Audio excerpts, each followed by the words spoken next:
বুঝতে পারছেন সাদমান ভাই? এটার জন্য কোনো রিজন নাই, কিচ্ছু নাই, আমার ইচ্ছা করে না তাই আমি দেই না।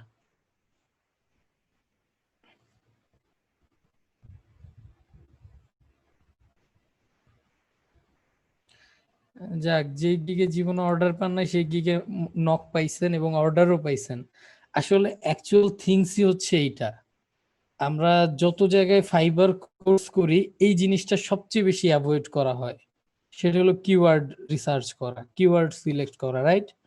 সব জায়গায় কি দেখায়, 10টা গিগ ধরবা, 10টা গিগ ধরা নিজের ইচ্ছা মতো একটা কিওয়ার্ড নিবা বা একটা সার্ভিস নিবা, তারপর সেই সার্ভিসের উপর দুনিয়ার যত অপটিমাইজেশন আছে অপটিমাইজ করে গিগ খুলবা। But actually we should focus on keyword then a perfect gig. কারণ মজার একটা ব্যাপার শেয়ার করব ফ্রম মাই এক্সপিরিয়েন্স। আমি যদি কপি কইরা সবচেয়ে বাজে ভাবে একটা ছবি দিয়া জাস্ট একটা গিগ খুলি, সেই গিগেও মানে কন্টিনিউয়াসলি সেল আনা পসিবল। শুরুর দিকে হয়তো একটু স্ক্যামিং করতে হইব, জালিয়াতি করতে হইব, জুয়া চুরি করতে হইব, বাট ওই গিগ দিয়েও আমি লং টার্ম সেল জেনারেট করতে পারবো, ইমপ্রেশন জেনারেট কইরা। ফাইবার হচ্ছে এমন একটা মার্কেট প্লেস, ওদের অ্যালগোরিদমটা হচ্ছে একদিক দিয়ে বলা যায় ফল্টি, আরেক দিক দিয়ে বলা যায় যে ক্যারিয়ার অর্গানাইজ। কিভাবে ফল্টি সেটা হচ্ছে তেলে মাথায় তেল দেয়। আর যদি বলি যে মানে তেলে মাথায় তেল দেয় বলতে হচ্ছে যারটা উঠা গেছে মানে তারটা সবসময় ধরে রাখে। আর ফল্টি কি হবে, এই সেম জিনিসটার জন্য অনেকে রিভিউ টিভিউ কিনা টপ রেটেডও হয়ে যেতে পারে। যদিও এটা যার যার এথিক্স এর সমস্যা। অনেকে রিভিউ কিনা টিনা লেভেল 1 লেভেল 2 সেলার, তারপর টপ রেটেড। ওই যে বলছিলাম না যে আমি যদি একটা অর্ডার কমপ্লিট করি আমার ইমপ্রেশন দেয়, বলছিলাম যে একটা অর্ডার যদি আমরা সাকসেসফুলি কমপ্লিট করি সেটা ইমপ্রেশন দেয়। এখন ধরেন আমি 5টা অর্ডার কিনছি, 5টা অর্ডার সাকসেসফুলি কমপ্লিট করার পর আমি ইমপ্রেশন পাবো না 5টা অর্ডার থেকে? সেখান থেকে নতুন নক কাজ পাবো না? তো অনেকে কিন্তু এই জায়গায় হচ্ছে এই ব্যাপারটা করে। বাট এই জিনিসটা আসলে কি জানেন, প্রথমে আপনার কনফিডেন্স লুজ করে দেয়। ভাই আমি তো স্ক্রিন শেয়ার করি নাই, আপনারা শেয়ার করার আগেই কি দেখতে চান বলেন? নেন, শান্তি হয়েছেন, আপনাদের স্ক্রিন দেখাইতেছি না, আমার ছবি দেখাই, দাঁড়ান একটু জুম করে দিই। না, এবার স্ক্রিন থেকে আমার ছবি দেখতেছেন, ছবিটাও তো খোলা। আচ্ছা, ছবি ক্লিয়ার হয়ে যাবো, আস্তে আস্তে ক্লিয়ার হয়ে যাবো, সমস্যা নাই। আচ্ছা, আমার পিসিতে মাইক্রোফোন নাই, যেটা বলতেছিলাম, আমরা যারা এই কোর্সে আছি, অ্যাটলিস্ট আমার যারা স্টুডেন্ট, আমি তাদেরকে সাজেস্ট করব যে কখনো আমরা যত খারাপ অবস্থায় হোক নিজের যে বিজনেস এথিক্সটা আছে না এটার বাহিরে যাব না। বিজনেস এথিক্স বুঝি যে আমি আমার বিজনেসের প্রতি সৎ থাকবো, লয়াল থাকবো। আমার বিজনেসে হচ্ছে কেউ আমাকে বললো আর আমি সেটার জন্য স্ক্যামিং করব না। যেমন কি ধরনের স্ক্যামিং হয়, কাজ কর, তুই কিছু রিভিউ কিন, তাহলে তোর প্রোফাইলে কিছু রিভিউ শো করবে, বেশি বেশি ক্লায়েন্ট কাজ দিবে। এরকম হয়তো অনেকে শুনছি বা অনেকের মাথায় আইডিয়া আসছে।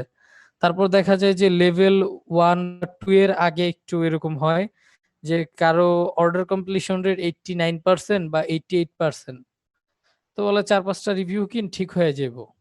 শুনছি না অনেক এরকম। বাট এই জিনিসগুলো হচ্ছে টোটালি আপনার কনফিডেন্স যে ব্যাপারটা, এই কনফিডেন্স ব্যাপারটাই টোটাল ডাউন করে দেয়। আর সেকেন্ডলি এই জিনিসটাতে আপনি খুব বেশি দিন মার্কেট প্লেসে সাস্টেইন করতে পারবেন না। কারণ কি জানেন, যেই জিনিস আপনি যত সহজে পেয়ে যাবেন সেই জিনিস তত সহজে হারায় যাবেন, হতাশ হইবেন। যেমন ধরেন আমার হচ্ছে গত 2 মাস আগে কিন্তু লেভেল 1 সেলার হয়ে গেছিলাম আমি। মানে এই গত মাসে আবার হচ্ছে আমার লেভেল 2 ব্যাক করছে, তার আগের মাসে আমি লেভেল 1 সেলার হয়ে গেছিলাম। রিজন কি জানেন? কেউ কি ছিলেন তখন আমার ফেসবুক আইডিতে অ্যাড ট্যাড? রিজন ছিল হচ্ছে আমার অর্ডার কমপ্লিশন রেট হয়ে গেছিল 89%, মানে 90% থেকে 1% কম, 89% হয়ে গেছিল অর্ডার ক্যান্সেলেশনের জন্য। তো আমার হাতে 3 দিন সময় ছিল, 3 দিন না 2 দিন সময় ছিল। তা সে আনফরচুনেটলি বুঝতে পারি নাই যে আমি 14 তারিখে, এটা 60 দিনের হিসাব করা হয়তো, সামনে আরো এক্সপ্লেইন করব নে। 14 তারিখে আইসা দেখি আমার 91% থেকে রাত্রে ঘুমাইছি, সকালে উঠা দেখি 89% হয়ে গেছে। তো লেভেল চেঞ্জ করার সময় আছে আমার হাতে মাত্র 6 ঘন্টা। তা আমার কাছে কিন্তু মাস্টার কার্ড আছে, পেপাল আছে, আরো অনেক অপশন আছে। বা আমি যদি কাউকে বলি যে আমাকে 2 টা অর্ডার দাও, আমার কিন্তু সেই পরিমাণ স্টুডেন্টও আছে। এটা তো জানাই। সবাই তো বুঝি। আমার স্টুডেন্টদের বললে আমাকে রিভিউ দিবে না? অবশ্যই দিবে। বাট স্টিল আমি হচ্ছে সেদিন রিভিউ কিনি নাই। কেন কিনি নাই? টাকার অভাবে?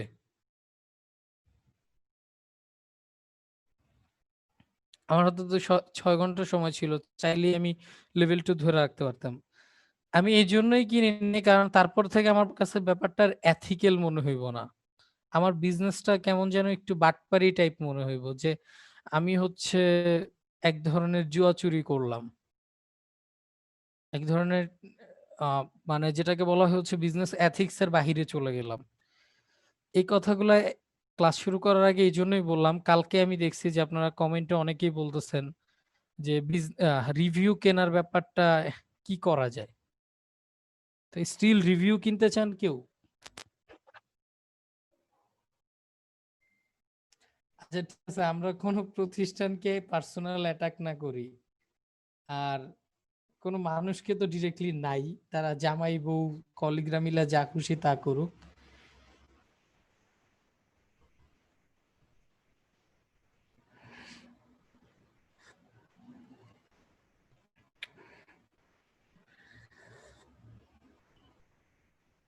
আচ্ছা তাহলে হচ্ছে এখন প্রশ্ন আসতে পারে, ভাই তাহলে আমি যদি বিপদে পড়ি, তাহলে যদি রিভিউ না কিনে আমি কিভাবে বিপদ সামাল দিব? একটা জিনিস কি জানেন, যে ধৈর্যের শেষে অবশ্যই একটা ভালো রেজাল্ট থাকে। বিশ্বাস করেন বা না করেন। ক্লাসে যে রিসেন্টলি শুরু হয়েছে, টপিকে এখনো যাই নাই। এখন আমরা হচ্ছে কিছু এথিক্স নিয়ে আলোচনা করতেছি। যেমন সিম্পলি যদি বলি, আমি গত মাসে হচ্ছে রিভিউ কিনি নাই, আমি লেভেল 1 সেলারে চলে গেছিলাম। লেভেল 1 সেলারে চলে যাওয়ার পরে এই মাসে যখন আমি লেভেল 2 সেলার পাইছি, ইমপ্রেশন পাইছি, আমি 350-এর উপর মেসেজ পাইছি, আমি কাউন্ট করছি। তো এই 350-এর উপরে এসএমএস কেন পাইছি জানেন? কারণ হচ্ছে ফাইবারের চোখে আমার পারফরমেন্স আপ হইতেছে, আমার গিগ ফাইবার চয়েসে গেছে। এটা কি আমার ধৈর্য ধরার ফলাফল ছিল না? আমি কিন্তু স্মুথলি রেসপন্স পাইতেছিলাম। তো হঠাৎ করে রেসপন্স বাড়ার কারণ কি? কারণ ফাইবার দেখতেছে আমি লেভেল 1 থেকে লেভেল 2 হইছি, সবগুলা কাজ পারফেক্টলি কমপ্লিট হইতেছে। আমি নিজেও কিন্তু একটু নড়ে চড়ে বসছি। নড়ে চড়ে বসছি বলতে কি, আমার যেমনি হোক লেভেল 2 ব্যাক করানো লাগবে। তার মানে কোনো প্রজেক্ট ক্যান্সেল করানো যাবে না। কনসেপ্টটা বুঝতে পারছেন? সো এই জিনিসটা আমি বুঝাইতে চাইছি যে ধৈর্যের পর অবশ্যই ভালো রেজাল্ট আছে। তো স্টিল কালকে যে 2-3 জন দেখলাম রিভিউ কিনতে চাইছেন, রিভিউ কেনার কথা চিন্তা ভাবনাও কইরেন না। ওই যেই টাইম চিন্তা ভাবনা করেন রিভিউ কিনবেন, ওই টাইম চিন্তা ভাবনা করেন যে কিভাবে একটা বেস্ট কিওয়ার্ড বের করা যায়। যত পারেন ব্রেইন স্টর্মিং করেন। আচ্ছা, ব্রেইন স্টর্মিং প্র্যাকটিস করেন কে কে ক্লাসের? বা ব্রেইন স্টর্মিং কি এটা কয়জন জানেন? চলুন আজকে আপনাদের আমার লাইফের সবচেয়ে ইম্পর্টেন্ট একটা পার্ট শেখাই।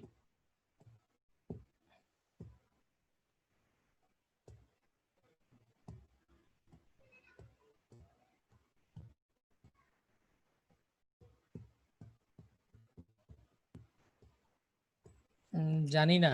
আচ্ছা, ব্রেইন স্টর্মিং কি জানেন? নিজের ব্রেইনকে খাটানো বা কামলা দেওয়ানো। যেমন সিম্পলি যদি বলি, আমি বললাম আমি ঢাকা থেকে চট্টগ্রাম যাব, এই কথাটা বললাম। এই কথার সাথে রিলেটেড আর কি কি প্রশ্ন আসে বলেন তো? বা আপনাদের মনে কি প্রশ্ন জাগতে পারে?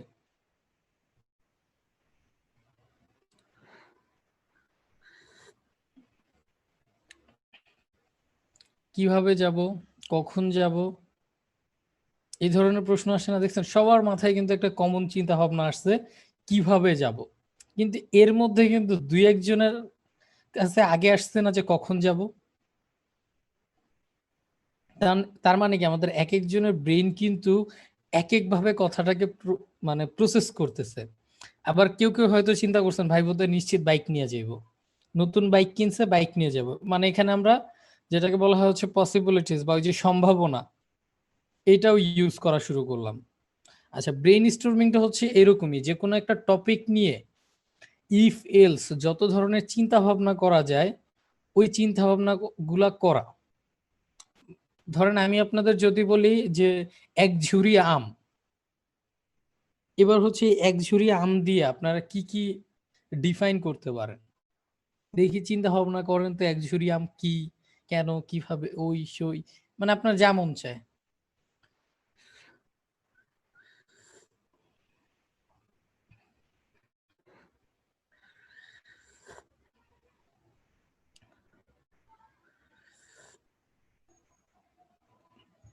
দেখছেন এক একজন কিন্তু আমরা এক একভাবে চিন্তা করছি। আর ক্যারিয়ারের ক্ষেত্রে কিন্তু সেম ভাবে ব্রেন স্টর্মিং আছে। যেমন আমরা অনেকে বলি না যে গ্রাফিক ডিজাইনে কনসেপ্ট চিন্তা করতে হয়, কখনো ফ্রিল্যান্সিং নিয়ে চিন্তা করছেন বৈশা বৈশা? এটা কিন্তু অলরেডি টপিকে চলে আসছে, ব্রেইন স্টর্মিং। আজকের ক্লাস আমরা ব্রেইন স্টর্মিং করব পুরা ক্লাস জুড়া, ফাইবারের গিগ খোলার আগে যেটা আর কি, ব্রেইন স্টর্মিং করা।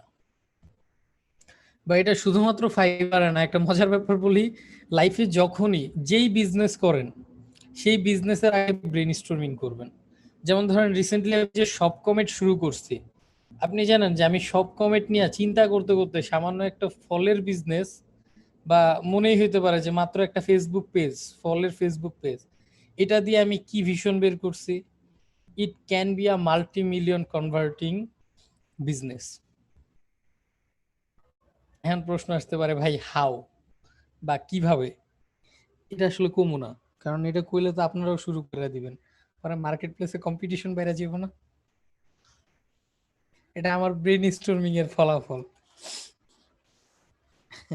আচ্ছা যাই হোক, কিডি ইনশাল্লাহ অন্য একদিন শেয়ার করবো না, আজকে ওইদিকে না চলে যাই।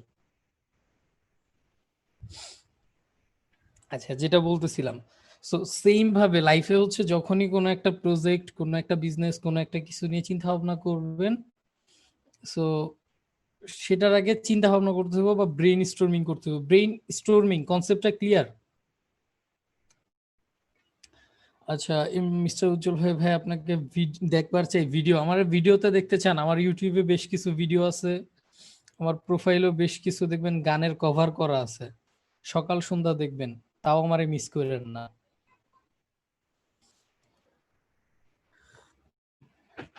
ইনশাল্লাহ একদিন দেখাবো, না সমস্যা নেই, স্টোরও একদিন দেখাবো। ওকে, তো ফাইবারের ক্ষেত্রে আমরা কিভাবে ব্রেন স্টর্মিং করব? আমাদের সবারই তো একটা নিজস্ব নিশ আছে, রাইট? ড্রপ শিপিং আলহামদুলিল্লাহ ভালো চলতেছে, আমার প্রোডাক্টটা একটু অফ প্রোডাক্ট তো, আমি বইসা থাকার পাবলিক না। ড্রপ শিপিং আমার যে আগের স্টোর ছিল স্পোর্টস আইটেম নিয়ে, এখন তো আর কেউ বাইরে খেলাধুলা করতে যায় না, তো আপাতত হচ্ছে আমার স্পোর্টস যে ওয়েবসাইটটা ছিল বা স্টোরটা ছিল সেটার সেল কমে গেছে। তা আমি আবার হচ্ছে কি একটু চালাক পাবলিক, আমি করোনার মধ্যে করোনা নিয়ে বিজনেস শুরু করে দিয়েছিলাম। আলহামদুলিল্লাহ করোনার মধ্যে প্রায় $70,000 মতো জেনারেট হয়েছে, যেখান থেকে অ্যারাউন্ড প্রফিট মার্জিন হবে $30,000 উপরে। দেখি কি হয়, সামনে সময় তো আছে। বললাম না করোনা নিয়ে বিজনেস করতেছি, নট মাস্ক, সিস্টেম কিছু না কিছু আছে। ভাই এগুলো তো ব্রেইন স্টর্মিং এর ফলাফল, আমি আপনাদের প্রসেস শিখাই দিতেছি, এখন খালি পরিশ্রম হলে দেখবেন যে আপনি আরো বেটার কিছু করতে পারবেন, করতেছে অনেকেই বেটার। আচ্ছা, যেটা বলতেছিলাম যে আমাদের তো সবারই ফাইবারের একটা নিশ আছে, রাইট? নিশ কি জানি?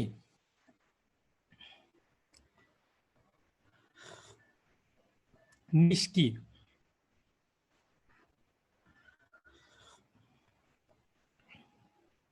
টপিক বা ক্যাটাগরি। এখন কথা হলো, কিওয়ার্ড জেনারেট করার আগে আমরা সবাই হচ্ছে সার্ভিস জেনারেট করছি না, যে আমি এই সার্ভিসের উপরে কাজ করব।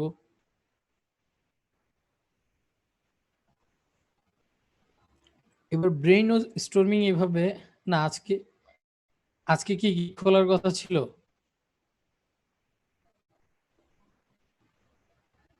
না তো, গিগ তো আজকে খোলার কথা না। আমি তো আমার রুটিন অনুযায়ী আগাইতেছি। ইয়েস ভাই, যারা বলতেছেন তারা ক্লাস করেন না। আজকে তো সম্ভবত হচ্ছে before creating your first gig টাইপের একটা ক্লাস। এই যে কিওয়ার্ড সিলেকশন গেছে, তারপর হচ্ছে before creating your first gig. হ্যাঁ, আমরা হচ্ছে প্রেশার দেই যদি গিগ খোলা লাগে। আমার কাছে কিন্তু অনেক শর্টকাট আছে। 5 মিনিট সময় লাগে না গিগ খুলতে। বাট অ্যাকচুয়ালি আপনারা যে স্প্যামিং করতেছেন, এর আগে এই যে কথাগুলো বলতেছেন, এগুলা কাইন্ড অফ বক বক হইলেও these are the life changing talk you should know. গিগ খোলা 15-20 মিনিটের প্রচুর ভিডিও আছে ভাই, ইউটিউবে ভিডিওর অভাব নেই। So, আমরা একটু কনসেপ্টটা বুঝি। আমরা ধরেন 3টা 4টা 5টা কিওয়ার্ড জেনারেট করছি, এক একজন এক এক রকম কিওয়ার্ড জেনারেট করছি। আজকে হচ্ছে ওই কিওয়ার্ড গুলা নিয়ে আনলিমিটেড চিন্তা করার সময়। তো চলেন আমরা একটু যাই। আনলিমিটেড চিন্তা করা উচিত। তারপর ওই কিওয়ার্ডে গিগ দিলে আমাদের ইমেজ কেমন হওয়া উচিত।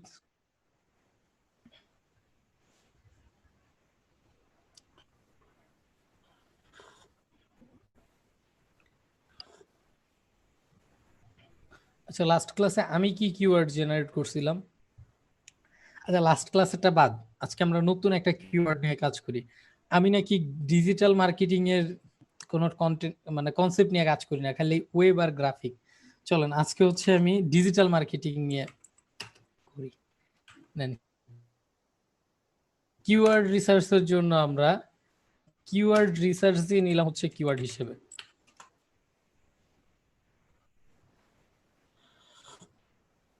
আমার অনেক পুরানো একটা ক্লায়েন্ট, ও শুধুমাত্র আমারে প্রত্যেক মাসে মাসে ওরা একটা ফেসবুক গ্রুপ কভার ডিজাইন করে দিই। ওইটাই আমার $10 অর্ডার। ভাই, রেইন স্টর্মিংটা দেখবেন বলছিলেন। আমরা তো রেইন স্টর্মিং না, ব্রেইন স্টর্মিংই দেখার চেষ্টা করতেছি। আচ্ছা দাঁড়ান, একটা মিনিট, একটা ফোন আসতেছে। হ্যাঁ দুলাল, বলো। ভাই এখন তো ক্লাস টাইম, কিছু বলবা? কত $? আচ্ছা, যা স্যার সেন্ড করে দাও, আমি ক্লাস শেষে পেমেন্ট প্রসেস করে দিচ্ছি। সেন্ড করে দাও, আচ্ছা ঠিক আছে।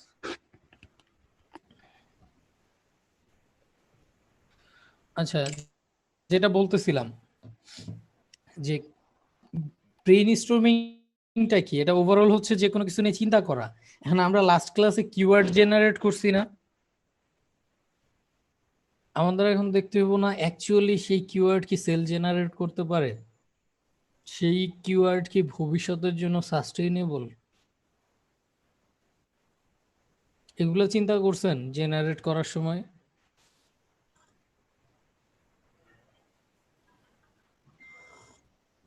আমাদের এইগুলোও চিন্তা করতে হবে। কারণ কি, বিকজ আমরা ফাইবার আসছি বিজনেস করতে। শুক্রবার থেকে শুক্রবার $100 ইনকাম করে ফেসবুকে পোস্ট দিয়ে শো অফ করতে না। আমরা হচ্ছে এখান থেকে কিছু টাকা পয়সা ইনকাম করে বাড়ি গাড়ি কইরা তারপর সেই বাড়িতে হচ্ছে মুইন ভাইয়ের দাওয়াত দিতে হইব। এরকম চিন্তা ভাবনা করে ফাইবার শুরু করছি। ওকে, চলেন আমরা একটু দেখি যে কিওয়ার্ড রিসার্চ। আমরা লিখে সার্চ দিলাম, তো দেখেন এখানে আমরা আরো কিছু কিছু ওয়ার্ড পাইতেছি।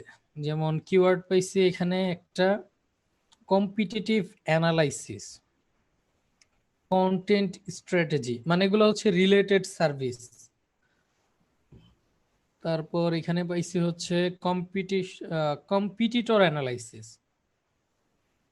আচ্ছা, উনি আবার স্পেসিফিক করে দিছে for German websites. I will do excellence SEO keyword research to rank your site first. আচ্ছা, ব্রেইন স্টর্মিং এর একটা মজার পার্ট অলরেডি চলে আসছে। বলতে পারবেন যে 3 নাম্বার সেলারটা ইজিলি সাকসেস কিভাবে পাইছে? আমি একটা মজার ব্যাপার দেখাই। 3 নাম্বার সেলারটা কয়দিন হয়েছে শুরু করছে?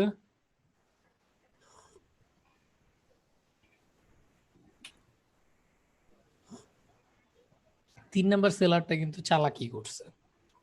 স্ক্রিন তো দেখার কথা। স্ক্রিন দেখতেছি না আমরা সবাই? হ্যাঁ, যে দেখতে পারতেছে না ক্লাস থেকে বের হয়ে আবার একটু আসেন। 3 নাম্বার সেলারটা সেল এই জন্যই বেশি পাইতেছে কারণ ও হচ্ছে সবার মতো কিওয়ার্ড রিসার্চ না কইরা কইরা ও ডিরেক্টলি কি করছে, আরো ন্যারোফাই করে দিছে না?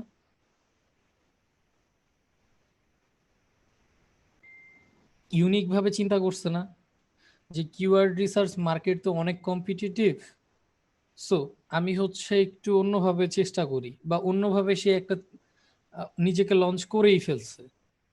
সো এটা কিন্তু তার ব্রেন স্টর্মিং এর ফল, বা এরকম হইতে পারে এটা আরেকজনের ব্রেন স্টর্মিং এর ফল, ও কপি মেরা দিছে। বলা যায় না ভাই, কপি দুনিয়ার সবাই করে। কন্ট্রোল সি কন্ট্রোল ভি চিনে না এরকম পাবলিক কোনো দেশেই নেই।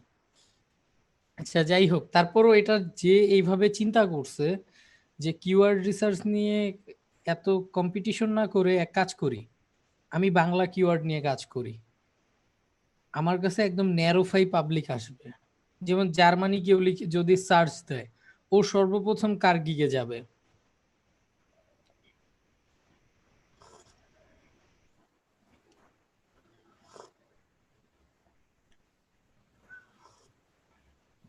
সর্বপ্রথম কিন্তু 3 নাম্বারটাতে যাবে, কারণ 3 নাম্বারটা ওর জন্য একদম বেস্ট, বা বলা যায় একদম স্পেসিফিক। এবার একটু পরেরটাই দেখি।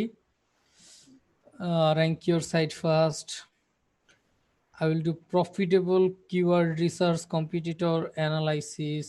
একই ঘোড়ার ডিম, keyword research competition analysis blah blah blah blah blah. আচ্ছা, মোটামুটি যেটা লেখা সার্চ দিছি এটার মধ্যে স্পেসিফিক ঘুরে ফিরে একই জিনিস। গুগল টপ র্যাঙ্কিং কই দেখলাম?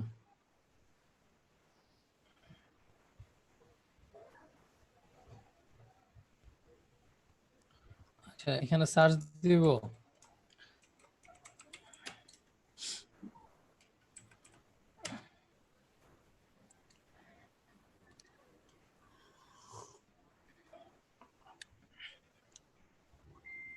এটা তো মিক্সিং, আমরা আগেরটাই যেই ক্লিয়ারলি আরো বেটার বুঝতে পারবো। আর আচ্ছা, বাকিগুলো আসে নাই।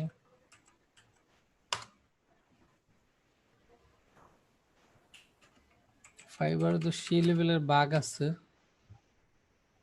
সার্চ ধরে না।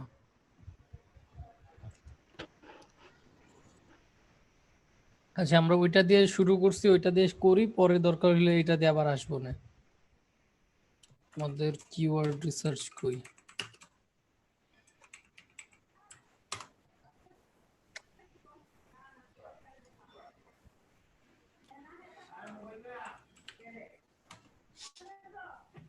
ক্লাসের মধ্যে চিল্লাচিল্লি করতেছেন কেন? সবাই চুপ থাকেন। কে চিল্লাচিল্লি করতেছে? লীরামণি, মাইক্রোফোন অন কেন? আচ্ছা, যেটা বলতেছিলাম, এই যে আমি কিওয়ার্ডটা নিয়ে সার্চ দিছি, আমার এখন হচ্ছে ব্রেন স্টর্মিং করতে আসলে কি এটা সাস্টেনেবল? যেমন আমি যদি বলি এই যে কিওয়ার্ড, সেটাতে সার্চ আছে কতগুলা, সরি সার্ভিস আছে কতগুলা?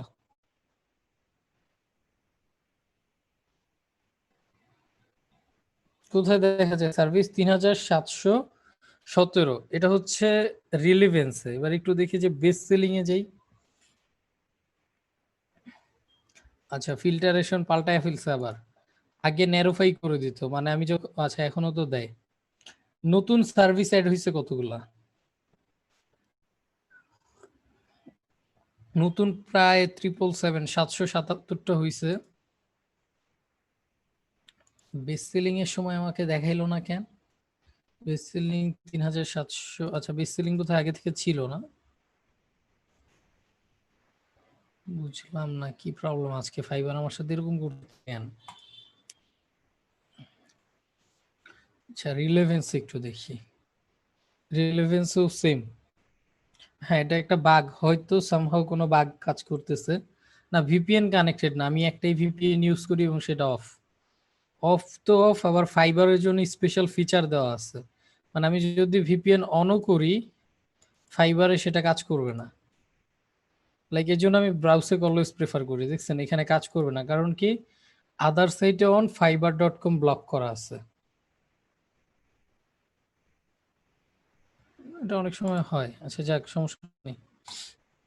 সো যেটা বলতেছিলাম, তা আমি দেখলাম যে নতুন 777 জন আসছে, তার মানে কিন্তু এই সেক্টরে একটু ভিড় আছে না, ভিড় হইতেছে, আমাদের জন্য একটু ভিড় হইতেছে। এবং প্রায় 4000-এর মতো গিগ আছে, তার মধ্যে কাজ আছে কি পরিমাণ। আচ্ছা, একজন হচ্ছে লেভেল 2 সেলার 500-র উপরে সেল পাইছে, এখানে 130 সেল পাইছে। মোটামুটি ফার্স্ট পেজে যারা আছে সবাই টুকটাক কাজ পাইতেছে না। কিন্তু আমরা যদি এক পেজ পরেই যাই,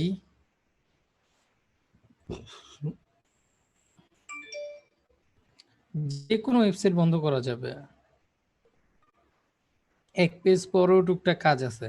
তার মানে কি, আমরা যদি এই নিচটা নিয়ে কাজ করি এবং সামহাও যদি ফার্স্ট পেজে আসতে পারি, আমরা কাজ পাবো বা রেগুলার কাজ আছে, এরকম গেস করা যায়।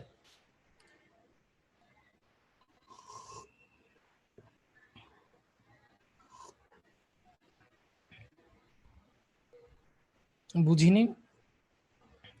মানে আমরা যদি এইরকম কিওয়ার্ডটা নেই, তো আমাদের যখন কিওয়ার্ড রিসার্চ করব, আমরা এই জিনিসটাও সাথে সাথে নোট করব। এবার দেখি যে এটা ফিউচার কি, ফিউচার দেখতেছি কি প্রায় 777 জন নতুন আসছে। তার মানে কিন্তু আমার মোটামুটি ভালো পরিমাণ লোকের সাথে কম্পিটিশন করতে হইব না। 777 নতুন মানে কিন্তু কম না।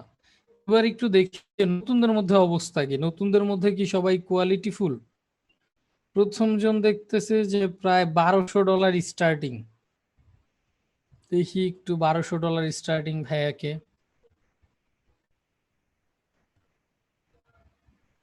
নিউ প্রো সেলার, সে 1000 কিওয়ার্ড করবে এবং 25টা মেইন কিওয়ার্ড দেবে। বুঝা গেছে সে যদি প্রো সেলারও হয়, সে আসলে কোনোদিনই সেল জেনারেট করতে পারবো না। তো তার হিসাব বাদ, তার আমরা প্রথমেই আউট অফ লিস্টেড করলাম। আচ্ছা, সে কেন সেল জেনারেট করতে পারবে না? কারণ অ্যাকচুয়ালি কারো 1000 কিওয়ার্ডের দরকার হয়। আমি কিন্তু ডিজিটাল মার্কেটার না, but I can gauge, I can brainstorm. আচ্ছা, প্রো কেমনে হয়? প্রো হচ্ছে, ধরেন আপনি একটা সার্ভিস জানেন, সেই সার্ভিসের ফাইবারে হচ্ছে মানে প্রোর জন্য অ্যাপ্লাই করে আপনার এক্সাম দেওয়া লাগে, লাইভ ভিডিও কলে ওদের দেখাইতে হয় হ্যাঁ এটা আমি পারি। বুঝতে পারছেন? তখন হচ্ছে আপনার প্রো ভেরিফাইড করে এবং ওই স্কিলের উপরে একটা গিগ খুলতে দেয়।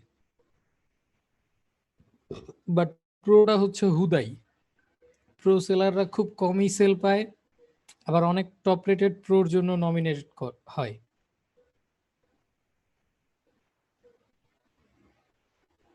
না, এই তো এত কিওয়ার্ড আসলে কোনো কাজে লাগে না। এবার দেখি যে পরের গিগ গুলা মোস্ট অফ দেম একদম পুরোপুরি কোয়ালিটি লেস না।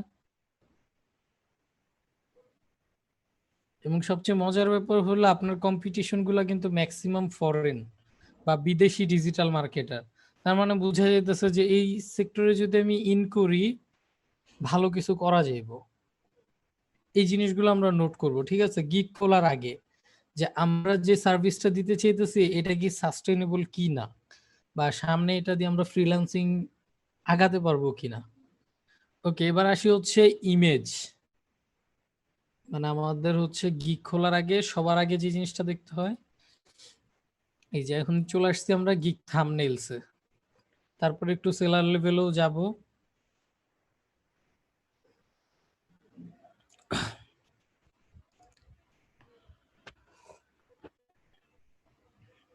দেখছেন এই গিগটা কিন্তু একটু আগে ছিল 4 নম্বরে, এখন আবার 1 নম্বরে চলে আসছে।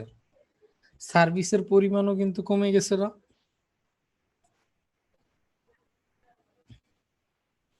এটা কেন জানেন? কারণ এটার মানে কিন্তু এরকম না, কিছু সেলার রিসেন্টলি তার বেস্ট সেলিং যে খেতাবটা এটা হারায় ফেলছে রিসেন্টলি। আবার হচ্ছে আমাকে ইমপ্রেশন পস্ট হইছে। ইমপ্রেশন পোস্ট বলতে বোঝায় যে টেম্পোরারি র্যাঙ্ক ডাউন। যেমন আপনার যদি একসাথে 10টার বেশি অর্ডার অ্যাক্টিভ থাকে কিছু কিছু সেকশনে, তা আপনার হচ্ছে টেম্পোরারি গিগ ডাউন হয়।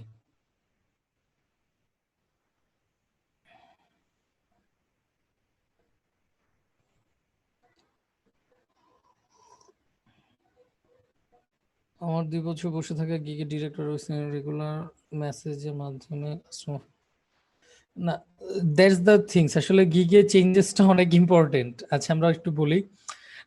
এর মধ্যে অনেকের হচ্ছে গিগ র্যাঙ্ক ডাউন করছে, র্যাঙ্ক ফল করছে, আবার দেখা যায় অনেকের গিগ হচ্ছে টেম্পোরারি পোস্ট হইছে। টেম্পোরারি পোস্টটা হচ্ছে, ধরেন আমি একসাথে আজকের মধ্যে 5টা অর্ডার পেয়ে গেছি। প্রত্যেকটা গিগেরই কিন্তু একটা ক্যাপাসিটি ফাইবার বুঝে। যেমন ফাইবারের অ্যালগোরিদম অনুযায়ী হচ্ছে আপনি যত কাজ নিবেন সেটার জন্য ইমপ্রেশন পাবেন, যত কাজ কমপ্লিট হবে সেটার জন্য ইমপ্রেশন পাবেন। এখন এটা যদি আনলিমিটেড করা থাকতো তাহলে মানে একজন সম্পূর্ণ ইমপ্রেশন কনজিউম করতো না, একজনই সবগুলা ক্লায়েন্টের সামনে সামনে যেত না। এই জন্য ফাইবার কি করে, ব্যাপারটা একটু র্যান্ডমাইজড করে দিচ্ছে। একটু আগে ও 4 নম্বরে ছিল, এখন কোথায় চলে আসছে? 1 নাম্বার। এখানে ইজিলি যেটা বুঝাইতেছে যে র্যাঙ্ক আর নট পার্মানেন্ট, এটা কিন্তু অ্যাকচুয়াল র্যাঙ্ক দেখাইতেছিল, এবং এই জিনিসটা কি পার্মানেন্ট না। কেন বললাম এটা অ্যাকচুয়াল র্যাঙ্ক? কারণ আমি এই কিওয়ার্ডের উপরে আগে কখনো সার্চ দিইনি, আগে কখনো কোনো গিগ ভিজিট করি নাই। যেমন ধরেন আপনাদের মধ্যে তো অনেকে আছি আমরা কি যেন ডিজিটাল মার্কেটার আছি না, এর মধ্যে 2-4 জনের গিগ যদি আমি আগে ভিজিট করতাম, বা দুই চার জনের গিগ যদি আমি আগে দেখতাম, তাদের গিগও কিন্তু এখন র্যাঙ্কে দেখাই, বাট এখন কিন্তু র্যাঙ্কে নাই। কারণ হচ্ছে আমি আগে ভিজিট করি না। So these are the actual ranking. আচ্ছা এবার আসি ইমেজ কোয়ালিটির ক্ষেত্রে। দেখেন যে ইমেজ কোয়ালিটি কতটা ইম্পর্টেন্ট। আমি যদি এই 8টা ইমেজের দিকে তাকাই, বলেন যে কিওয়ার্ড রিসার্চের জন্য আপনার মাইন্ডে কাকে চুজ করতে বলবে, এটা হচ্ছে সবাই নিজেকে দিয়ে নিজে জাজ করবেন। As a buyer brainstorming করেন।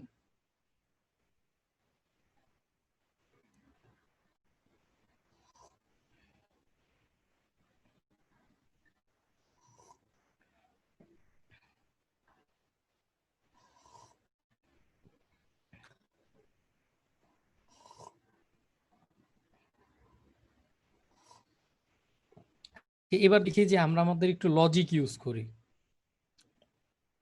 প্রথমত আমি যদি হচ্ছে র্যান্ডমাইজড হই, মানে একসাথে 5টা গিগ ওপেন করব, তারপর সেই 5টা গিগ ডিটেলসে পড়বো, আমি কিন্তু সিম্পলি এই মেথডটা ইউজ করব, যেটা অনেক ক্লায়েন্ট করে, ইনক্লুডিং মঈন ভাই। এই মেথডটা অনেকে পরিচিত আছি না, গুগল ক্রোম ইউজার যারা। এবার হয়েছে এগুলা লোড নিতে থাকুক, আমি একটা একটা করে দেখি কি অবস্থা। এটা হচ্ছে আমি কোন রকম চিন্তা করার জন্য সময় নষ্ট করলাম না, আমি সবার গিগে যাব, যে দেখবো কি কি কে কি অফার করে, সবগুলা নতুন ট্যাবে ওপেন করব, এবং তারপর হচ্ছে আমি দেখবো কাকে চুজ করা যায়। ওকে করলাম, এরও দেখলাম এরও দেখলাম। সো এই মেথডে হচ্ছে গিগের ইমেজ শুরুর দিকে কোনো রকম ইফেক্ট করে না, কারণ এখানে হচ্ছে গিগে অলরেডি আসবেই, ক্লিক ভিউ হবেই। মেথডটা বুঝেন নাই? আমি অ্যাজ এ বায়ার চিন্তা করতেছি, আমরা অনেক সময় আসি না গুগলে কিছু সার্চ দিয়া যতগুলা রেজাল্ট আমাদের সামনে আসে সবগুলা নতুন ট্যাবে ওপেন করি।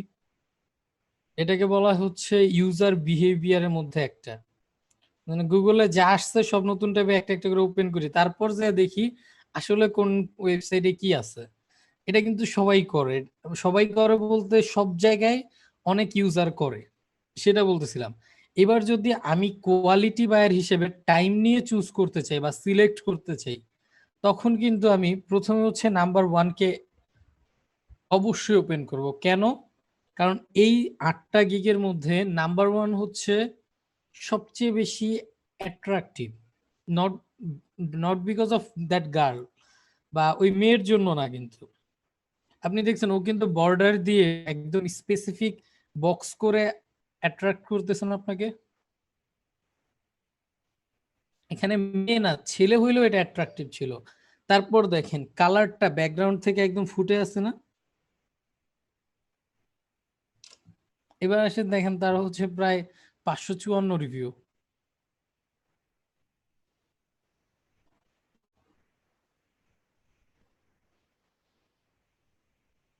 আচ্ছা এবার আসি সেকেন্ড গিগে। সেকেন্ড গিগটা কিন্তু আপনাকে ট্রাস্ট দি।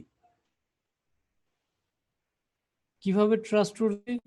ডিরেক্টলি সে আপনাকে অ্যাপ্রোচ করতেছে, নট ফর ভিডিও। সে আপনাকে ডিরেক্টলি অ্যাপ্রোচ করতেছে, hey you all let me do your keyword research. তখন কিন্তু ইউজারের মাথায় পপ আপ হইতে পারে লাইক হচ্ছে ওর ভিডিওটাতেও কি বলতে চাইতেছে শুনি। এই ব্যাপারগুলো কেন আমরা বোঝার চেষ্টা করতেছি, কারণ এই জিনিসগুলো আমাকে আইডিয়া দিবে আমার যখন গিগের জন্য প্রয়োজন হবে। বুঝতে পারছি? মানে ব্রেইন স্টর্মিং করতেছি আমরা এখন। আচ্ছা সেকেন্ড আমাদের তাহলে কি ধরনের থটস দিতেছে?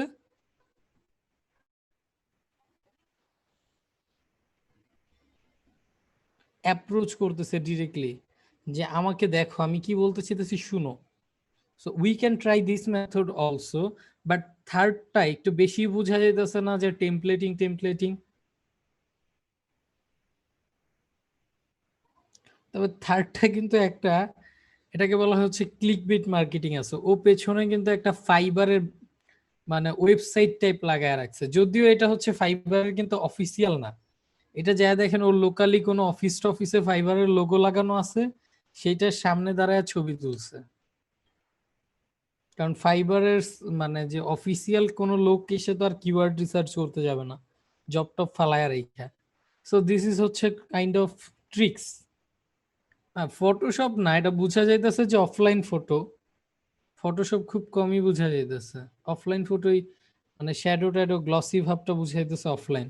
বিভিন্ন প্রতিষ্ঠান থাকে না, দেখেন না বাংলাদেশি তো অভাব নাই। মানুষ পেনিয়ারের সামনে ছবি তুলে কত জায়গাতে ছবি টবি তুলা দেয় আমাদের, আমরা তো দেখি। তো এরকম কোন একটা কনসেপ্ট হইতে পারে। বাট 4 নাম্বারটাও কিন্তু ফেলে দেওয়ার মতো গিগ না। 4 নাম্বারটা হচ্ছে একদম শর্টকাটের মধ্যে ও যেভাবে অ্যাপ্রোচ করছে, ওর মেইন ফোকাসটা কি keyword research and website analysis, পুরো ফোকাসলি কিন্তু 1 আর 4 হচ্ছে সবচেয়ে ফোকাসড গিগ। এরপরে যদি কেউ অ্যাপ্রোচ করে থাকে সেটা হচ্ছে 2 নাম্বার। এবার যদি একটু নিচে নামি, তার মানে আমরা এখান থেকে বুঝতে পারলাম যে আমরা, 1 মিনিট, আমরা হচ্ছে ইমেজের মাধ্যমে আমাদের যে বায়ার তাদের অ্যাটেনশন গ্রাব করতে পারি। এবার আসি হচ্ছে 5 নাম্বারের কথাটায়। 5 নাম্বার সিম্পলি বুঝাইছে যে ও অনেক কাজ করে, কামলা টামলা দেয়। তো একটা স্ক্রিনশট দিয়ে, যেটা একদম টোটালি আনপ্রফেশনাল দেখা যাইতেছে, সে কিন্তু এটা না দিয়ে যদি সুন্দর একটা ইমেজ দিত হয়তো আরো বেশি কনভার্সন পাইতো। পরের গুলা তো কাইন্ড অফ হচ্ছে ক্লিক বেট। এই ব্যাপারগুলা কিন্তু ফাইবার অ্যালাউ করে না। গিগের মধ্যে অতিরিক্ত টেক্সট আর ব্যাপারগুলা কিন্তু দেখতেও ভাল লাগে না। দেখতে ভাল লাগতেছে, প্রফেশনাল লাগতেছে। লিখছে বোনাস ফর ফার্স্ট 10 কাস্টমার। তো চিন্তা করেন তো এই পর্যন্ত কতগুলো অর্ডার কমপ্লিট করে ফেলছে।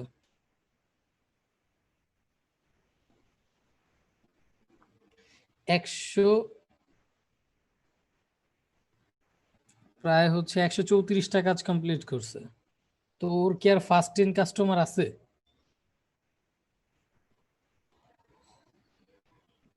এটাও কিন্তু আনপ্রফেশনাল বোঝায়। এবং বাকি পরপর দুইটাই মোটামুটি আনপ্রফেশনাল। সেই হিসাবে কিন্তু আমরা বলতে পারি এইটা কোনো কিছু না বইলেও গিকটা অ্যাট্রাকটিভ না, বা বায়ারকে অ্যাপ্রোচ করার মতো না।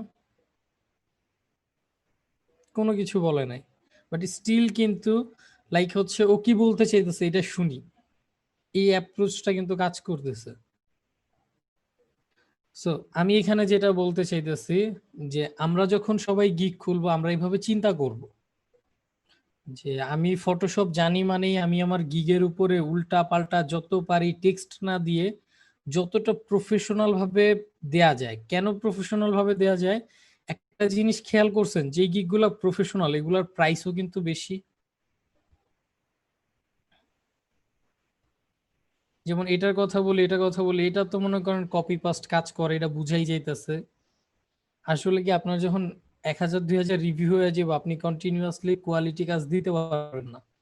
ম্যাক্সিমাম হচ্ছে এই যে যাদের বেশি রিভিউ না, বেশি রিভিউ কিন্তু ম্যাক্সিমামই কপি কাজ করে।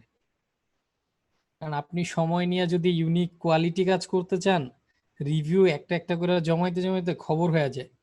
এটা তো হচ্ছে যারা অলরেডি মার্কেট প্লেসে কাজ করি সেটা তো বুঝি। যেমন হচ্ছে যারা হচ্ছে $5 $10 লোগো ডিজাইন করে, এই সেই ব্লা ব্লা এগুলা সেগুলা করে, এদের দেখবেন যে রিভিউর অভাব নেই, কিন্তু দিন শেষে ইনকাম যায় একদম কম তলায়। যেমন আমার হচ্ছে 400 রিভিউতে, 400 রিভিউ পর্যন্ত ইনকাম ছিল একদম কম, 10,000 না $12,000। বাট পরের যে 200 রিভিউ, 200 রিভিউতে প্রায় $30,000 কাছাকাছি হয়ে গেছে। বিকজ কি ওই ওয়েব গ্রাফিক এরকম ব্যাপার না। ব্যাপারটা হচ্ছে প্রথম দিকে আমি রিভিউর জন্য কাজ করতাম, পরে চিন্তা করলাম রিভিউ না, কোয়ালিটির জন্য কাজ করি, কম কাজ নিব, বেশি প্রাইসে সময় নিয়ে কাজ করব। তো এই কনসেপ্ট অনেকে হচ্ছে ব্রেইনস্টর্ম করে নিতে পারেন কিভাবে করবেন, যার যার নিশে। আচ্ছা যাই হোক, আমাদের সেকেন্ড, তাহলে গিগ থাম্বনেল কেমন হওয়া উচিত আইডিয়া করা যায়? ওভার টেক্সটি নাকি হচ্ছে একটু কম?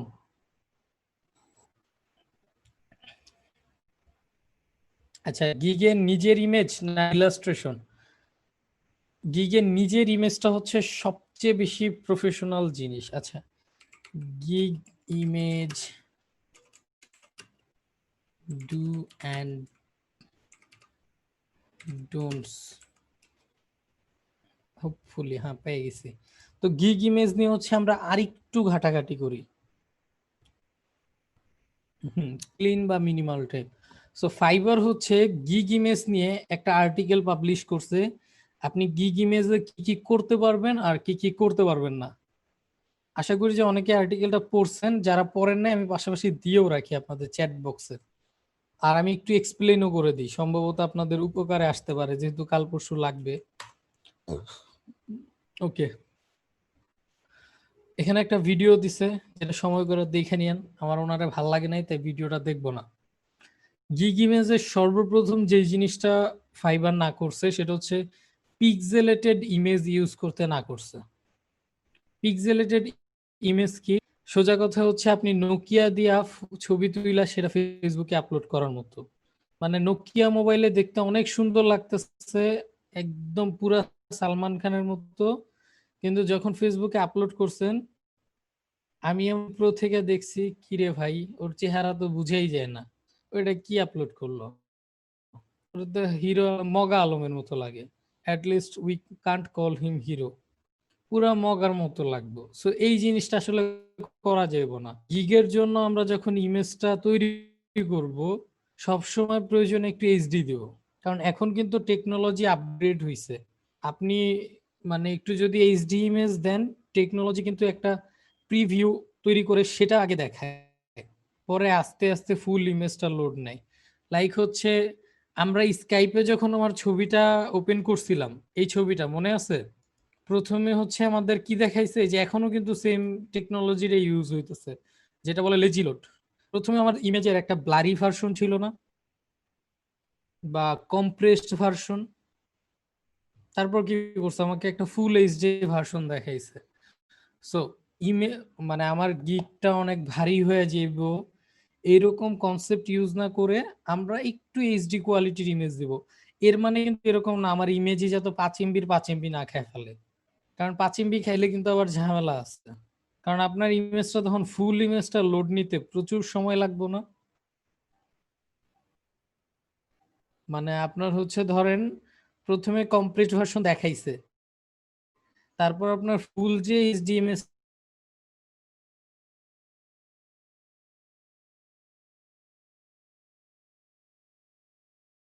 সেটা লোড নিতে সময় নেবে না? ওয়েব ফর্মে যদি প্রপারলি একটা ইমেজ সেভ করা হয় 1 MB নিচে, সব ডিভাইসের জন্য এইচডি ইমেজ প্রোভাইড করা পসিবল।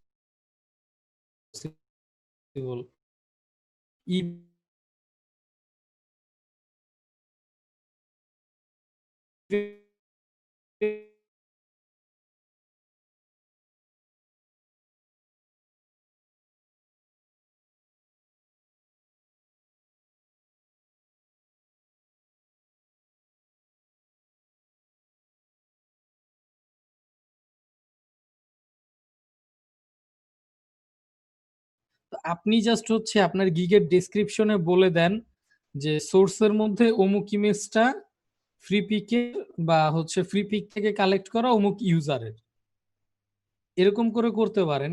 কিন্তু আমরা বাঙালিরা খুব কম ক্রেডিট দেই বা ক্রেডিট দিতে চাই না। ইন দ্যাট কেস যদি ক্রেডিট দিতে না চান, আপনি হচ্ছে জাস্ট প্রিমিয়ামটা কিনা রাখেন, বা প্রিমিয়াম আছে এমন কারোর কাছ থেকে ইমেজ নিয়ে, যেমন অনেক জায়গায় কিন্তু প্রিমিয়াম লাগে না, যেমন পিক্সেলস থেকে যদি আমরা নেই লাগে না, পিক্সাবে থেকে যদি ইমেজ নেই ওদেরও কিন্তু কপিরাইটের এইসব ঝামেলা টামেলা নাই, এরকম অনেক আছে না? আচ্ছা, যেমন এই যে আনস্প্লাশ আছে বা অনেক জায়গা আছে। সো আপনি যদি স্টক ইমেজ ইউজ করা লাগে সেটার জন্য অবশ্যই রাইটস থাকে। আর সেকেন্ডলি হচ্ছে ম্যাক্সিমাম যেটা আপনাদের শিখাইছে বা আগে যদি কোথাও কারোর সাথে রিলেটেবল হয়ে যায়, আপনার কোনো মেন্টর বলছে যে যারা ভালো কাজ করতেছে ওদের ইমেজটা সেভ করে ওইটি আপলোড করে দাও, যদি ইনবক্স করে চেঞ্জ করতে বলো পরে চেঞ্জ করে ফেলাও, এরকম বলছে শিখাইছে না?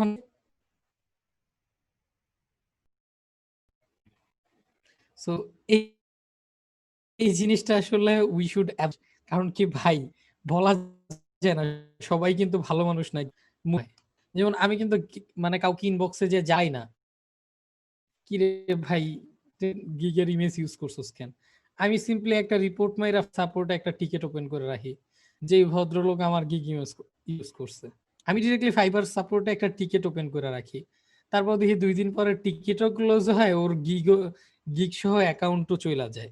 এখন এখানে কথা আসতে পারে ভাই আরেকজনের রিজিক মেরা খাইলেন, ভাই আমি আরেকজনের রিজিক মারি নেই, ওর যোগ্যতাই নেই মার্কেট প্লেসে কাজ করার। কারণ যার নিজের কাজ দেখানোর মতো অবস্থা নাই তার রিজিক মারার কিছু নাই, সে এখানে আসেই আনএথিক্যাল ভাবে।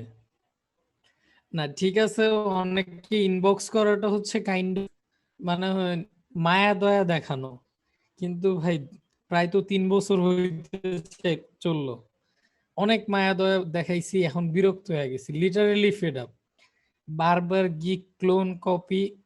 আর মজার ব্যাপার কি, এই যে যারা কপি বা ক্লোন করে না এদের আপনি ইনবক্স করবেন, আপনারটা রিলেট করব, আবার আরেকজনের ইমেজ নিয়ে আবার গিগ দিব। কারণ এর যদি কোয়ালিটি থাকতো প্রথমবারই সিরিয়াসলি কাজটা করতো, এটা দোষ হয়েছে ওর মেন্টরের, ওর মেন্টরের প্রপারলি শেখাইতে পারে নাই, বা এর দোষ হচ্ছে ইউটিউবের ওর ঘাটতি।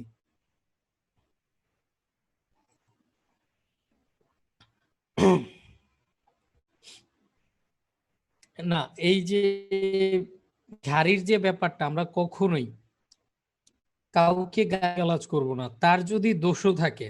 আমি কিন্তু কখনো বায়ারের সাথেও চিল্লাচিল্লি করি না। অনেক সময় দেখা যায় যে বায়ার একটা গালিগালাজ করে বসছে, আমি সিম্পলি করি কি ওই মেসেজটাকে রিপোর্ট করে দেই যে বায়ার এরকম বিহেভিয়ার করতেছে বা এরকম ব্যবহার করতেছে, তো বায়ারের অ্যাকাউন্ট অনেক সময় ডিসেবল করে দেয়। এবং করছে আমার নিজের এক বায়ারের অ্যাকাউন্টটি, ও হচ্ছে লাস্টে রাফলি ব্যবহার করতেছে।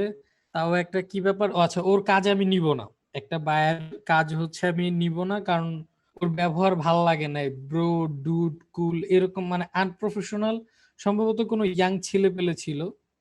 তো আমাকে হচ্ছে মেসেজ করছে, কিছুক্ষণ পর বলছে যে আমি একটু তো ব্যস্ত আছি, তো বল আমার সাথে চিল্লাচিল্লি শুরু করছে, তো ব্যস্ত থাকলে তোর মানে তোমার গিগ অ্যাক্টিভ কেন, আর ইউ কিডিং, মানে একটু রাফলি বিহেভ করতেছে। তো আমি সিম্পলি হচ্ছে ওকে রিপোর্ট করে আমি মেসেজটাকে ব্লক করে রাখছি। প্রায় মানে সকালবেলা ব্লক টক করছি, সন্ধ্যার সময় দেখি যে ওই ইউজারই আর নাই, মানে ফাইবার হচ্ছে ওকে ব্যান করে দিছে। হ্যাঁ, নতুন বায়ার ছিল এই জন্য হয়তো মানে লাইটলি নিয়ে রিমুভ করে দিছে। আচ্ছা, কপিরাইটের পরে হচ্ছে ক্লিক বেইট, যে জিনিসটা আমরা একটু আগে দেখলাম। ক্লিক বেইটটা কি হচ্ছে, এমন ভাবে অ্যাপ্রোচ করলাম যে ওই যে 10 জনের জন্য প্রথম দিকে ডিসকাউন্ট দিব না, যেন কি একজন বললো না, এই যে বোনাস ফর ফার্স্ট 10 কাস্টমার, এটা কিন্তু কাইন্ড অফ ক্লিক বেইট, একদম পুরোপুরি ভাবে ক্লিক বেট। যদি আরো দুই একটা দেখি, ক্লিক বেট আসলে বেশিরভাগ করে আমাদের দেশি ভাই ব্রাদাররা।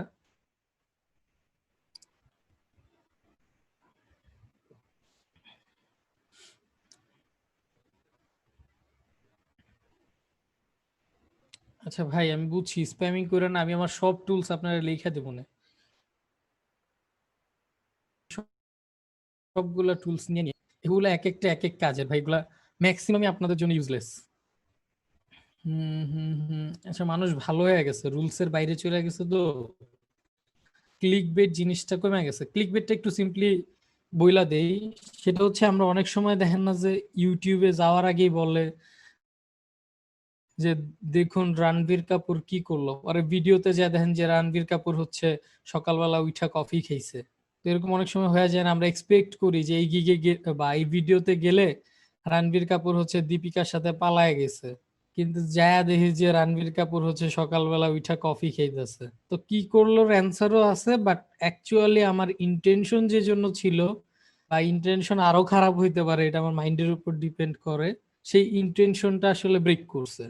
তো এই জিনিসটা কখনোই গিগে করব না। যেমন অনেক সময় আমরা অনেকে লিখি যে delivery in 6 hour, delivery in 5 hour, বা ডেলিভারি ইন 4 আওয়ার, এরকম লিখি না? This is kind of click bait. এই ক্লিক বেটটা হচ্ছে করা যাবে না, ঠিক আছে?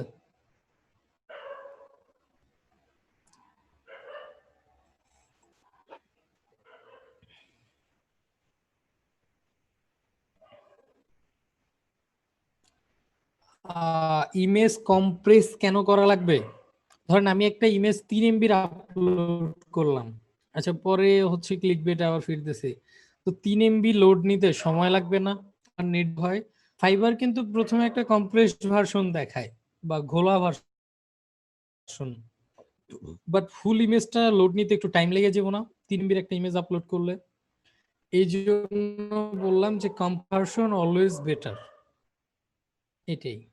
আচ্ছা, তো ক্লিক বেটের কনসেপ্ট ক্লিয়ার, এবার একটু পরে যাই। আচ্ছা আজকে হচ্ছে আমরা গিগ এডিট নিয়ে একদম আলোচনা করব না। Don't put fibre badges or rewards on your profile or gig image, যেটা এখন ম্যাক্সিমাম মানুষ করতেছে। যেমন এখানে আমি যেন কার কার গিগে ব্যাজ দেখলাম, তো না, আগে হচ্ছে ফাইবারের সবচেয়ে কমন একটা জিনিস ছিল কি, আমরা হচ্ছে প্রচুর ব্যাজ দেখতাম, টপ রেটেড ব্যাজ, তারপরে এইখানেও একটা ব্যাজ আছে 100% স্যাটিসফ্যাকশন, এই একটা ব্যাজ, সেই একটা ব্যাজ। এই ব্যাজগুলো আমরা যতটা পারি অ্যাভয়েড করব। লেখার দরকার হইলে ডিরেক্টলি লিখে দিব 100% স্যাটিসফ্যাকশন গ্যারান্টেড। কেন ব্যাজ ইউজ করব না?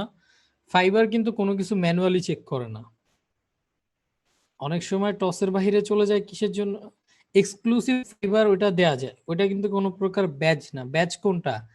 ধরেন আপনি ফাইবার চয়েস পাইছেন, তা আপনার পরবর্তী গিগে আপনি চাইতেছেন যে আপনার গিগের ইমেজের মধ্যে লিখে দিবেন ফাইবার চয়েস, বা অনেকে দেখবেন যে গিগের মধ্যে টপ রেটেড এর ব্যাচ লাগায় দেয়। আবার কিছু কিছু চালাক পাবলিক কি করে জানেন, প্রোফাইল পিকচারের কোনায় টপ রেটেড এর ব্যাচ লাগায় দেয়। সে নিউ সেলার, বাট প্রোফাইল পিকচারের কোনায় মানে নিচের দিকে সে হচ্ছে টপ রেটেড এর ব্যাচ লাগায় দেয়। তো যখন হচ্ছে সেই প্রোফাইলটা কেউ ভিউ করে বাইরে থেকে, তখন বোঝা যায় আচ্ছা তাহলে ও টপ রেটেড। এই জিনিসগুলো আসলে অ্যাভয়েড করতে হবে, কারণ এগুলো ধরা খেলে পুরো অ্যাকাউন্টই ব্যান হয়ে যাব। সোজা কথাই, নিজেকে যত পারে এথিক্স রাখবো। এই হচ্ছে আমাদের গিগ ইমেজের জন্য আরেকটা গাইডলাইন। ওই যে একটু আগে বললাম না যে আমরা প্রচুর টেক্সট ইউজ করব না, creative writing, will write in your style, best writing on Fiverr, blah blah blah blah blah, এই জিনিসগুলা যতটা পারি আমরা অ্যাভয়েড করব, যাতে বেশি বেশি করতে পারি। এবার আসি হচ্ছে ডেনসিটি। তবে এই ডেনসিটির ক্ষেত্রে আমি একটু দ্বিমত পোষণ করি, সেটা হচ্ছে একদমই একটা দিবেন না। যেমন এখানে 6টা দেয়া আছে, রাইট?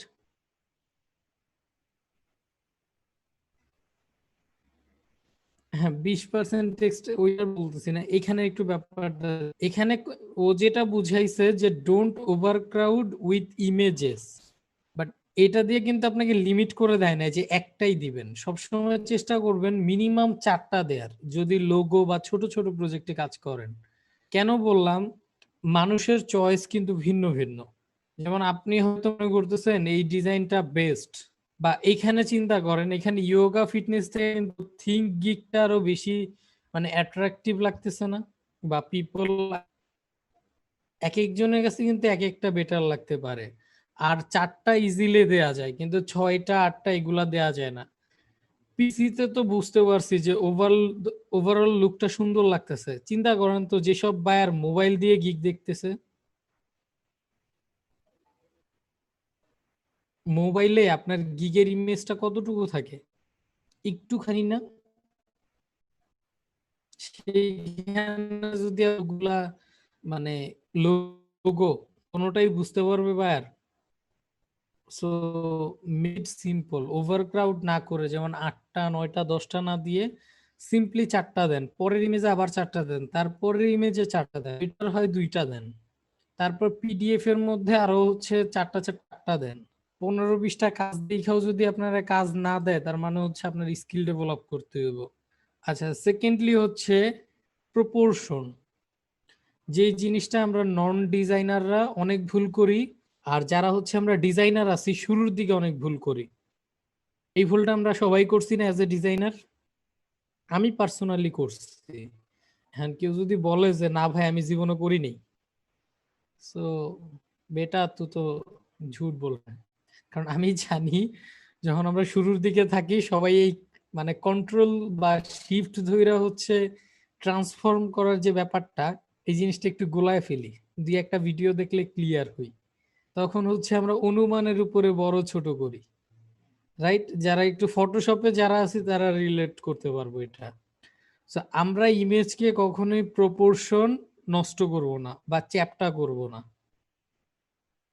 ইমেজটা যেরকম আছে সেই রকম বড় ছোট করব, বাট প্রপোর্শন নষ্ট করব না। আরেকটা আমরা নোট নিয়ে নিই, কারণ আমি জানি এটা সবচেয়ে বেশি প্রশ্ন এটা করবেন যে ভাই গিগের ইমেজ সাইজ কত হওয়া উচিত? বলেন তো, গিগের ইমেজ সাইজ কত হওয়া উচিত?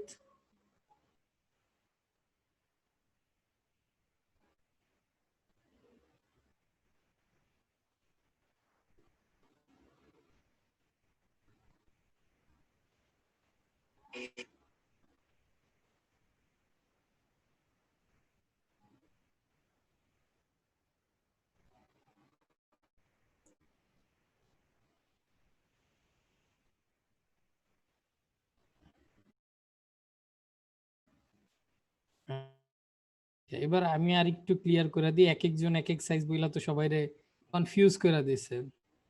গিগের ইমেজটা হচ্ছে 690x426 থেকে রেশিও ঠিক রেখা বড় করবেন। কেন বললাম রেশিও ঠিক রেখা বড় করবেন? আচ্ছা, রেশিও ঠিক রাখা কি, তো কনফিউজ করে দিচ্ছি।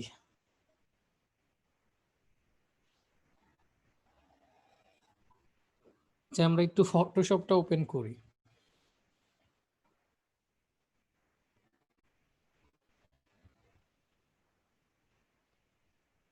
আমার ফটোশপ আমি কোনোদিনই ভদ্রভাবে ক্লোজ করি না, এই জন্য ফটোশপ ওপেন করলেই যত সব 690x426।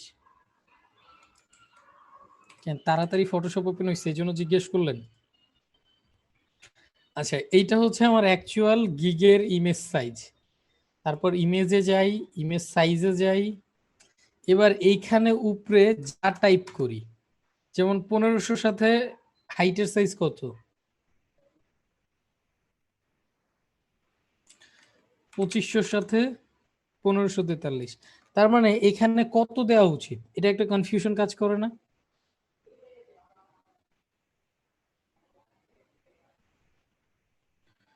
এখানে 2000-এর বেশি করবেন না, রেজুলেশন 72 থাক ভাই, 300 দিয়ে ভুলে বোকামি করেন না। যেমন আপনি যদি 2500 আর 1500 রাইখা এখানে 3000 দেন, অ্যাকচুয়াল এটার রেজুলেশন কত জানেন? অলরেডি ফটোশপ আপডেট ভার্সন এটা চলে আসছে, বাট নন আপডেট ভার্সনে আপনি যদি 3000 রেজুলেশন রেখে 1500 আর হচ্ছে 1096 দেন, এটা অলমোস্ট হচ্ছে 10,000-এর উপরে চলে যাবে। আপনি সবসময় 1500 নিচে রাখবেন। কেন বললাম 1500 নিচে রাখবেন? আপনার সবচেয়ে বড় ডিসপ্লে হচ্ছে এখন 5K রেজুলেশন বা 5000 পিক্সেল যেটা, আপনার গিগের ইমেজ কিন্তু অধিক বেশি জায়গা ভুলেও নেন যদি 100% জুম করাও থাকে, এবং সেটাও কিন্তু 1500-র বেশি হয় না। যেমন আমি একটু বুঝাই, এক্সপ্লেইন করি। এই হচ্ছে একটা গিগ, ওপেন করলাম। 8K এখনো মার্কেটে লঞ্চ হয় না ভাই, দুই একটা রিয়ারলি হুদাই কিনে। যেমন আমার এই ডিসপ্লেটাও কিন্তু 1920 পিক্সেলের, এবং এটার মধ্যে আমার এখানে এক্সাক্ট বোর্ড সাইজ কত আছে এখন, 690 পিক্সেল। বাট ম্যাকে যখন আমি এটা ওপেন করে ফুল স্ক্রিন দিব, তখন কিন্তু এটা আরেকটু বেশি জায়গা খাবে, কারণ ম্যাকের টোটাল দুই পাশের পিক্সেল কত, এই মাথা থেকে এই মাথা 5000, তার যদি আমরা অর্ধেকও ধরি তাও কিন্তু প্রায় হচ্ছে, না 5K কিন্তু আপনার হচ্ছে 5000 পিক্সেল, 5K হচ্ছে 2600, কিন্তু আপনার 4000 পিক্সেল না, 4K হচ্ছে আপনার 2148 পিক্সেল সম্ভবত। সেম ভাবে 5K কিন্তু 5000 পিক্সেল না, 5K হচ্ছে 2600 সামথিং আর 2600 সামথিং এরকম। তা আপনার 2600 পিক্সেল অর্ধেক কত, প্রায় 1300-র কাছাকাছি চলে আসে না? আচ্ছা, সবচেয়ে স্ট্যান্ডার্ড সাইজ কোনটা? স্ট্যান্ডার্ড সাইজ হচ্ছে আপনি 1500 দিবেন উইড, তাহলে সব ডিসপ্লেতে আপনার ওই ইমেজটা এইচডি দেখা যাইব। আর হাইট দিতে পারেন হচ্ছে 960, এটা দিলে সব ডিসপ্লেতে এইচডি দেখা যাইব। কিন্তু এটা দিয়ে আপনি ডিজাইন করার পর এলিমেন্ট অনুযায়ী ডিজাইনটা অনেক এমবি বেশি হয়ে যেতে পারে। তো এমবিটা হচ্ছে কম্প্রেস করে নেবেন, 1 MB নিচে করে আনবেন ইমেজগুলা। কনসেপ্ট ক্লিয়ার ইমেজ সাইজের ব্যাপারে?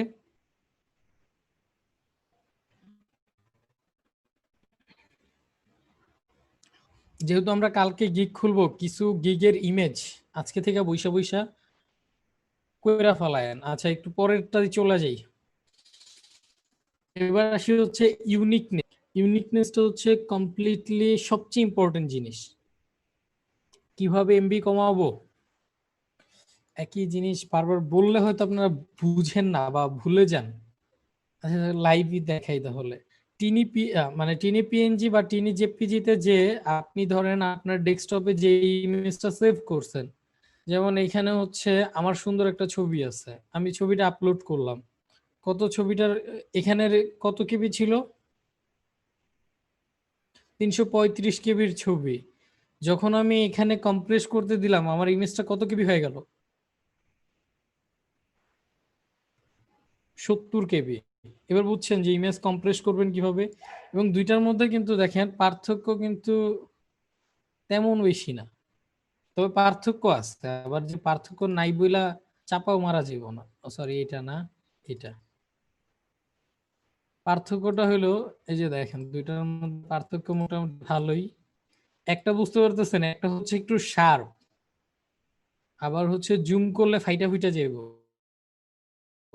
আর আরেকটা যদি দেখি, এটা একটু স্মুথ না, ভিতরে অনেকগুলো পিক্সেল আছে। লুজলেস মানে একটা কম্প্রেসড ভার্সন, আরেকটার কম্প্রেসড না।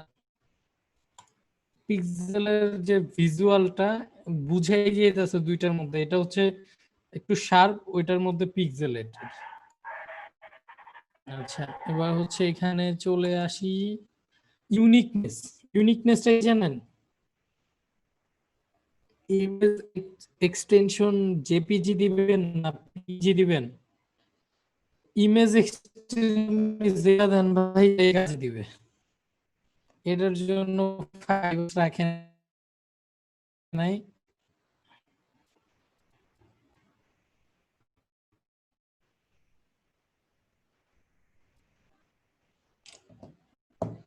ওকে, ইউনিকনেসের ক্ষেত্রে যেটা বলতেছিলাম, আমরা অনেকেই হচ্ছে আরেকজনের গিকটা কপি করে তারপর সেই গিকটা কাছাকাছি একটা এরকম অনেক সময় করি না? যেমন ওই জায়গায় ছবি দিয়ে এই জায়গায় টেক্সট দিছে, আচ্ছা আমি ওরটা কপি করে দিব না, আমি আমার ছবি দিয়া এই জায়গায় সেম একটা স্টিল, কিন্তু এটা ইউনিক না।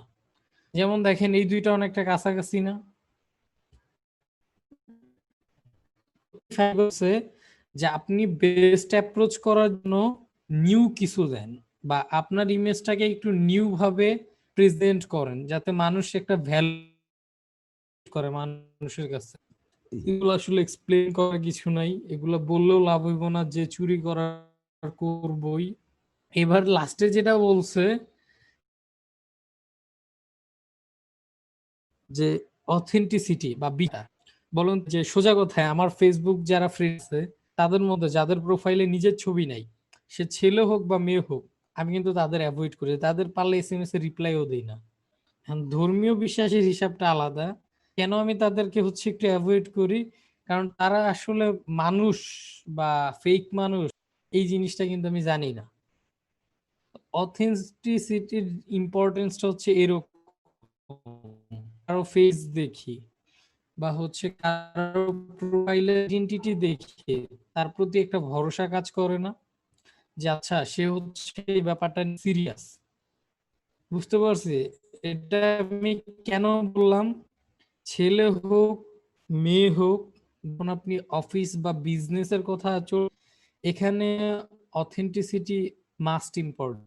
কখনো স্কুলে যে স্যার আমার সেখান যাইব না, আপনি এক কাজ করেন আমার বিড়ালের ছবি আমার রেজিস্ট্রেশন, বা কখনো জবের যে কভার লেটার বা সিভি সেখানে বিড়ালের ছবি দিছেন। যারা এখন স্কুল কলেজে পড়ি তাদের হিসাব আলাদা। অথেন্টিসিটির জন্য মাস্ট বি নিজের ছবি ইউজ করা আমি প্রেফার করি।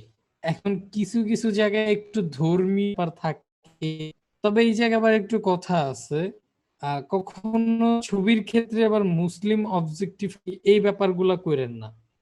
কেন বললাম, এবার ছবি দিতে বলছি দেখা কেউ ধরেন বোরকা পরে ছবি দিচ্ছেন গিগের মধ্যে, এটা কিন্তু আবার রিলিজিয়াস যায়। আর এই ব্যাপারটা কিন্তু আপনার জন্য পজিটিভ ফিডব্যাক তো আনবে না, উল্টা নেগেটিভিটি ছড়াবে। নেগেটিভিটি বলতে এটা আমি বুঝাইতেছি না যে ইসলাম প্রমোট নেগেটিভিটি, শুধুমাত্র মুসলিমদের ক্ষেত্রে বোরখা পরার যে প্র্যাকটিসটা আছে, সো এটা আবার ইন্টারন্যাশনাল মার্কেটে আসলে খুবই লোয়া দেখা হয়। আশা করি বুঝতে পারছেন। ধর্মীয় ব্যাপার নিয়ে আসলে আমি কথাবার্তা কম বলতে চাই, কারণ বলা ঠিক এটার জন্য আবার যাইতে বৈশা করে।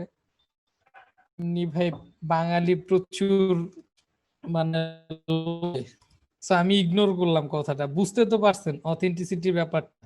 সোজা কথায় ক্লায়েন্টের ভরসা বা একটা মানুষ হিসেবে আর একটা মানুষের তখনই ভরসা করে যখন তার আইডেন্টিটি পাওয়া যায়। এখানে সে আপনাকে লাইক বিয়ের প্রপোজাল দিবে না জাস্ট ফর ভরসা। ওকে, relevancy, make sure is related to the service you are offering। এই কথাটা শুধুমাত্র বলছে আমাদের বাংলাদেশিদের জন্য আর ইন্ডিয়ানদের জন্য। কারণ কি জানেন, আমাদের এখনো অনেক গিগের ইমেজে মানুষের সেলফি দেখা যায়। দেখবেন যে মাঝে মাঝে বিভিন্ন গ্রুপে এটা নিয়ে ট্রোল হয়, যে গিগের ইমেজ হিসেবে সে তার বন্ধুদের সাথে খেতে বইসা আছে, সেখানে সেলফি দিছে, ন্যাশনাল আইডি কার্ডের ছবি দিছে, গিগ ইমেজ। তারপর দেখা যায় যে হুদাই একটা ছবি দিছে। তো এই ক্ষেত্রে ফাইবার স্ট্রিক্টলি যে এটা বইলা দিছে যে আপনি মেক শিওর করেন, এটা কিন্তু একটু ফোকাস করে বলছে, sure your gig image related to the service you are offering, এর মধ্যে একদম বলে দিছে। লাইক হচ্ছে আপনি দিছেন ডিজিটাল মার্কেটিং এর সার্ভিস এবং সেখানে আপনি কারিনা কাপড় চোপড়ের ছবি দিয়ে দিচ্ছেন। So different things. কেউ আপনার কারিনা কাপড় হট কুল ছবি দেখা কিন্তু আপনার সার্ভিস কিনবো না। এর থেকে বেটার আপনার সার্ভিস সম্পর্কে দুই একটা ইমেজ বানায় দেন, আর না হলে দুই একটা ইমেজ কালেক্ট করে দেন, পরে দরকার হলে কপিরাইট বলে গিগ ডিলিট করে দিয়েন, that's not a big deal. আচ্ছা, এই হচ্ছে গিগনেস নিয়ে ডু ডোন্টস সবই বলা শেষ। আশা করি বুঝছেন, না বুঝলেও সমস্যা নাই, কারণ ধরা খাইতে খাইতে শিক্ষা যাবেন সবাই শিখে। এবার আসি হচ্ছে গিগিওনিয়া। ছবি পরিবর্তন কি কোনো এফেক্ট করে র্যাঙ্কে? প্রত্যেকটা চেঞ্জেস গিগের পারফরমেন্সে এফেক্ট করে। প্রত্যেকটা চেঞ্জেস মানে গিগের পারফরমেন্সে এফেক্ট করে। কিভাবে এফেক্ট করে আজকের ক্লাসে না বলি, বেশি সময় নেই। তবে গিগ ভিডিওর ক্ষেত্রে আমি ডিরেক্টলি বলবো যে কেউ ভিডিও করতে যায় না। ক্লায়েন্টকে ফ্রি পোর্টফোলিওটা কি শেয়ার করা যাবে ভাইয়া? জি, শেয়ার করা যাবে, তবে ফ্রি পোর্টফোলিওটা শেয়ার না করে কিছু কাজ গ্রাফিক ডিজাইনার হইলে কিছু কাজ তো ডিরেক্টলি ইনবক্সই পাঠানো যায় ভাই। কি দরকার 4-5টা বেস্ট কাজ আপনি শেয়ার করে দিলেন।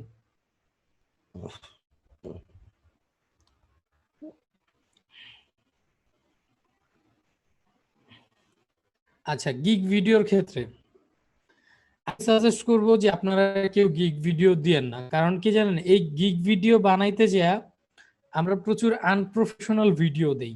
যেমন হচ্ছে ব্যাকগ্রাউন্ডে প্রচুর নয়েজ, তারপর বাসার মধ্যে এমন একটা জায়গায় ভিডিও করছি যে আসলে ভিডিওটার মধ্যে লাইটিং এ ঠিক নেই। কারণ আমরা কেউ কি প্রফেশনাল ভিডিও মেকার?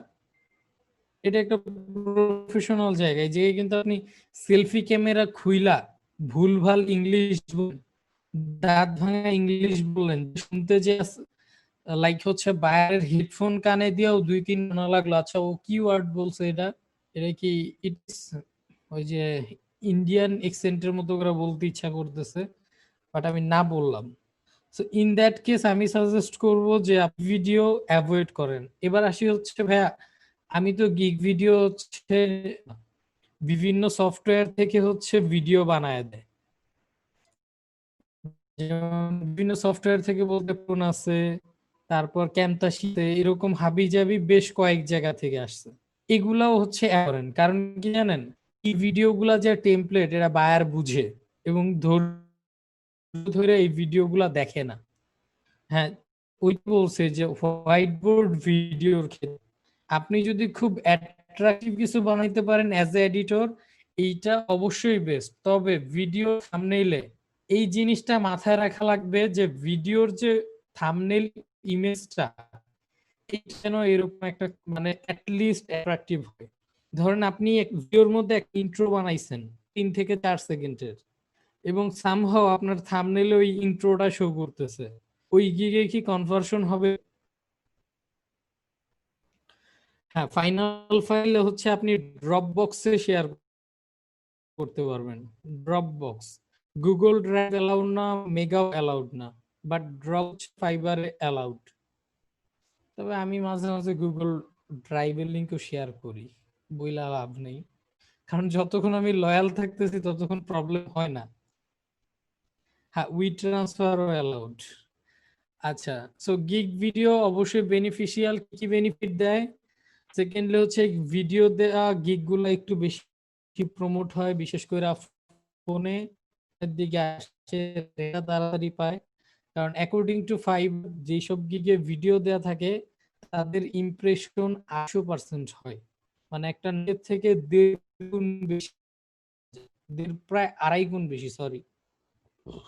তো সেটা কিন্তু মোটামুটি 250% ক্যাশব্যাকের মতো অবস্থা।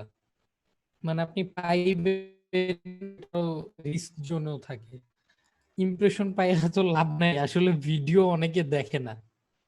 আমি কেন তাহলে বলতে পারেন যে ভাই আপনার তো টিম আছে, চাইলে আপনি ভিডিও বানাইতে পারেন, তারপরও হচ্ছে আপনি কেন গিগে ভিডিও দেন না?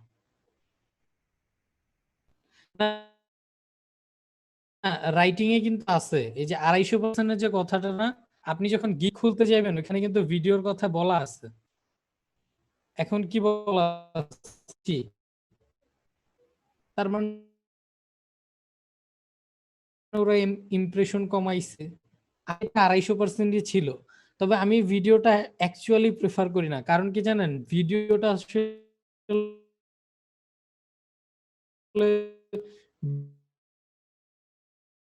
বিবর্তনের আমার একটা যে গিগ অ্যাক্টিভ যায়। হুম,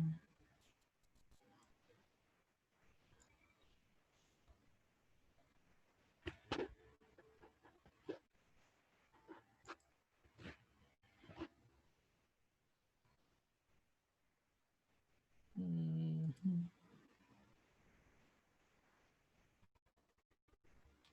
আচ্ছা, এখন সেটা এঙ্গেজমেন্ট করে ফেলছে 40%, বাট এটা ছিল 250%। বুঝতে পারছেন? এটা ওরা ডিক্রিয়ে স্ক্যান করছে জানি না, বাট ভিডিওটা আমি পার্সোনালি বলবো যে কেউ ভিডিও দিয়ে হুদাই কোয়ালিটি নষ্ট করেন না।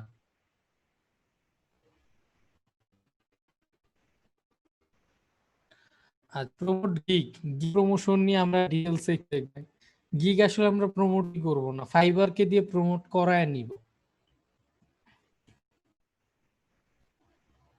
না, এটা আসলে 40 ছিল না, আমরা যখন শুরু করছি এটা 250%ই ছিল। ওকে, আমরা একটু পরের ক্ষেত্রে যাই। How to generate idea for someone else gig, ওটা অলরেডি বললাম। 220 ছিল 250।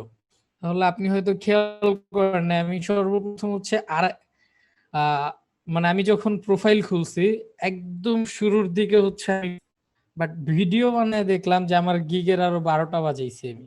মানে কনভার্সন কমে গেছে, ইমপ্রেশন আছে বাট কনভার্সন কমে গেছে।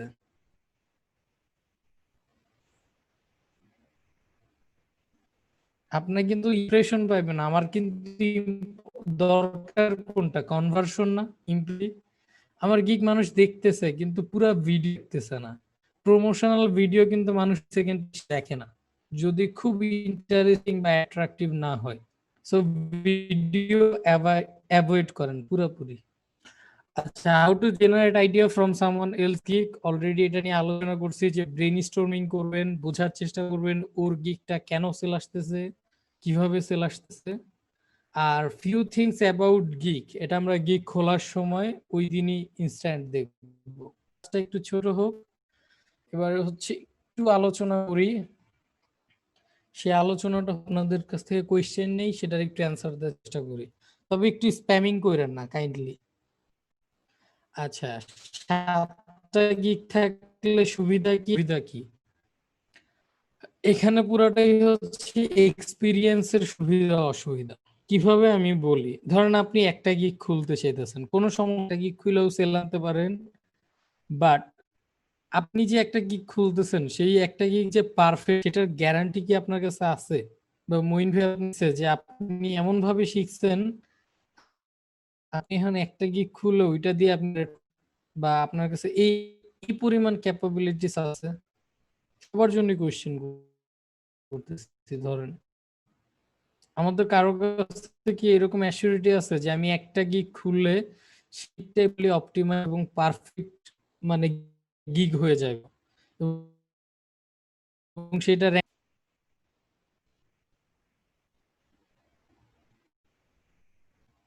নাই? কিন্তু তখন আপনি প্রথম গিগটা খুলবেন, অনেক কিছু শিখবেন। সেকেন্ড গিগটা খুলবেন, আগের কি কি ভুল করছেন সেটা সহ কিন্তু নিউ নিউ দেখবেন আইডিয়া আসবে। লাস্টের দিকে গিগ খোলায় মাস্টার্স করে ফেলাইছেন যদিও সার্টিফিকেট পান নাই। তো এই জন্য আমি বলি যে নতুন অবস্থায় 7টা গিগ বলা যায় না। আপনার স্কুলে কোনো প্রবলেম আছে?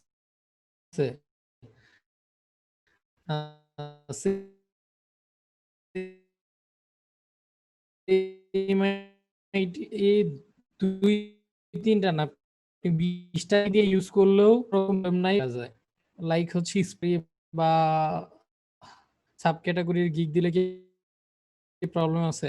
আচ্ছা, লাস্টে আমরা বলছিলাম যে সেম ক্যাটাগরি বা সাব ক্যাটাগরি হলে কি কোনো প্রবলেম আছে? গিগ এক ক্যাটাগরির 7টা গিয়া যায় না? যায়, কিন্তু আলাদা হইতে হয় কি, সার্ভিস কমপ্লিটলি আলাদা হবে। সার্ভিসের অ্যাক্টিভ গিগ দুইটা হওয়া যাবে না, আপনি একটা ডিঅ্যাক্টিভ করে আরেকটা রাখতে পারবেন। এই সিম্পল জিনিসটা একটু মাথায় রাখেন। আচ্ছা, যাদের গিগ অনেকদিন ঢোকার জন্য পজড হয়ে আছে, আপনারা গিগটা সরাসরি অ্যাক্টিভ করার পর পরই কিছু এডিট করে ফেলায়েন, মানে গিগটাকে একটা ম্যাসিভ আপডেট দিয়েন। অ্যাক্টিভ ধরেন এখন এক করছেন, ঘন্টা 2-1 পরে হচ্ছে গিগটা একটু এডিট করেন। আচ্ছা, গিগ এডিট নিয়ে একটু কথা বলি, তারপর আজকের ক্লাস শেষ করে দিই। গিগ এডিট কি র্যাঙ্ক ডাউন হবে, বা গিগ এডিট করলে নাকি র্যাঙ্ক ডাউন হয়ে যায়? আচ্ছা, র্যাঙ্ক ডাউন হওয়া বা এই যে লেভেল পাইলে কাজ কইমা যাওয়া, এটা নিয়ে একটু আজকে আলোচনা করি। ফাইবারে গিগ কখনো হুট করে আপনার র্যাঙ্ক ডাউনও হইব না, টেম্পোরারি পোস্ট হইব, আবার ওইটা কিন্তু একটু পরেই চলে আসবে। বাট একবারে পার্মানেন্টলি র্যাঙ্ক থেকে হারায় যাওয়া, এরকম ফাইবার আপনাকে আপনার সাথে কখনোই করবে না। বুঝতে পারছি? যেমন আমি যদি বলি টেম্পোরারি র্যাঙ্ক ফল কোনটা, যেমন আমার গিগটা হচ্ছে টেম্পোরারি ফল করছে। আমি যদি 2-4টা কাজ কমপ্লিট, আমার কাছে কিন্তু আবার ক্লায়েন্ট আসা শুরু করব। বাট আস্তে আস্তে হারায়া যেতে, একবারে হারায়া যাওয়া কোনটা, আপনি ধরেন কাজ নিয়ে আস্তে আস্তে কমায় দিচ্ছেন, তারপর হচ্ছে আপনি ক্লায়েন্ট না করা শুরু করছেন, এবং এরকম করতে করতে করতে আপনার গিগ একদমই র্যাঙ্কে নাই, ইভেন লাস্ট পেজের দিকে চলে গেছে। ওই গিগ কিন্তু আপনার আবার হুট করে র্যাঙ্কে চলে আসবে না। এখন বলি যে লেভেল 1 সেলার হওয়ার পরে বা হচ্ছে হঠাৎ করে গিগ এডিট করলে র্যাঙ্ক কিভাবে চলে যায়। ধরেন আপনার গিগের প্রাইস ছিল প্রথম দিকে 10, 20, 30 ডলার, এটা দিয়ে এক্সাম্পল দিই। আমার যে গিগটা মডার্ন ওয়ার্ডপ্রেস ওয়েবসাইট, এটা কত ডলার ছিল? সরি, এটা হচ্ছে এখন $50 করে এটার প্রাইস। 50, 120, 300। এখন আমার প্রচুর কাজের চাপ বা প্রচুর ইমপ্রেশন পাইতেছে, হুট করে মনে হইলো যে আমি গিগটা এডিট করে প্রাইসটা বাড়ায় দিই। প্রাইস বাড়ায় কি করলাম, ফার্স্ট গিগে দিলাম $100, সেকেন্ড গিগে $200, থার্ড গিগে $400।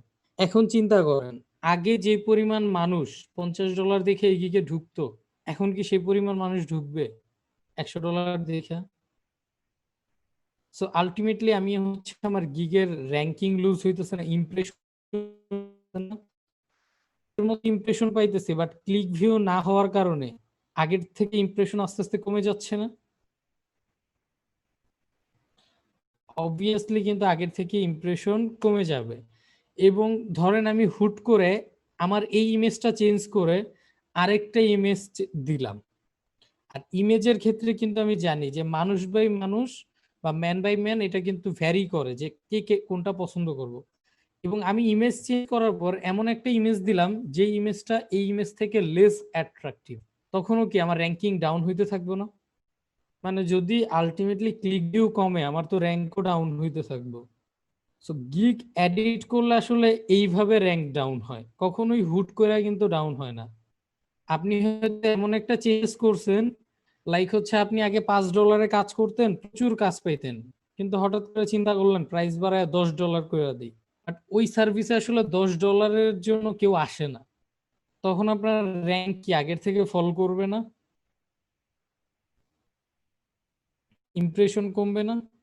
সেলও কিন্তু আলটিমেটলি কমবে। সো এডিট করলে র্যাঙ্ক ডাউন হয় হচ্ছে এইভাবে। এবার আসি যে এডিট করে র্যাঙ্ক আপ করা যায় কিভাবে। আপ করা যায় বলতে, ধরেন আপনার একটা গিগ র্যাঙ্কে নেই, এখন এই গিগে যদি আপনি প্রপারলি নতুন কিছু কিওয়ার্ড দিলেন, প্রাইসিংটা হচ্ছে একটু ঠিকঠাক ভাবে প্রয়োজনে অ্যাভারেজ মতো রাখলেন, মানে আমি খুব প্রো না, ধরেন আমার যদি এই গিগটা একটু ডাউন হয়, আমি যদি প্রাইসটা 50 থেকে কমায় 40 করে দিই, অনেকে তো 20-এও সেল করতেছে সেম সার্ভিস, তো যদি 40 করে দিই, তখন কিন্তু আমি 50-এ যে পরিমাণ নক পাইতাম, 40-এ তার চেয়ে বেশি নক পাবো না? ইভেন আমি যদি $5 ল্যান্ডিং পেজ দেই, এই গিগের কাজ করে কিন্তু কুলানো যাবে না। আচ্ছা, ফাইবারের লেভেল চেঞ্জ হইলে বা আপ হইলে কি, এই যে সেম কারণে যে বলে না যে লেভেল হইলে কাজ কমা যায়, কারণ বাংলাদেশে লেভেল হইলে সবচেয়ে বড় প্র্যাকটিসটা হচ্ছে আমরা প্রাইস বাড়ায় দিই। লেভেল আপ হইলে, যেমন লেভেল 1 হইলে চিন্তা করি নতুন সেলার অবস্থায় $5 কাজ করবো, বাট লেভেল 1 হইলেই ওটা $30 কাজ করবো। চিন্তা করেন আপনারা এতদিন $5 হিসাব কইরা বা ওই ক্যাটাগরিতে ফালায়া, হঠাৎ করে $30 হইলে আপনারা প্রিমিয়ামে আবার র্যাঙ্কিং দিব? ফাইবার কিন্তু প্রাইস অনুযায়ী ভ্যারি করে, আপনার বায়ার কি পরিমাণ স্পেন্ড করে সেই অনুযায়ী কিন্তু, মানে এভারেজ সেলিং রেট যেটা ওই ধরনের ইউজার গুলারে আনে। যেমন প্রিমিয়াম রিটার্নিং বায়ার গুলার কাছে দেখবেন যে সবসময় ভালো ভালো গিগ গুলা যায়, যেগুলো একটু বেশি প্রাইস দেয়।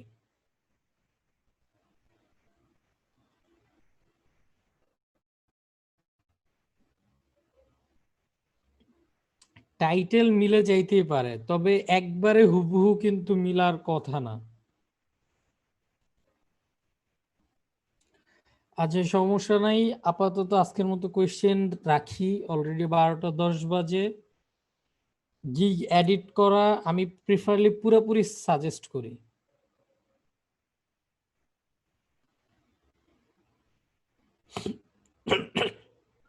বাঁধন ভাই, আপনি হচ্ছে গিগটাকে এডিট করেন, যেহেতু লাস্ট পেজে আছে 2 মাস ধরে। গিগ ইমেজ কি র্যাঙ্কিং এ ইফেক্ট করে না? গিগ ইমেজ হচ্ছে র্যাঙ্কিং এ ইফেক্ট করে না, এটা গুগলের মতো না। ভাই স্প্যামিং শুরু করে দিছেন।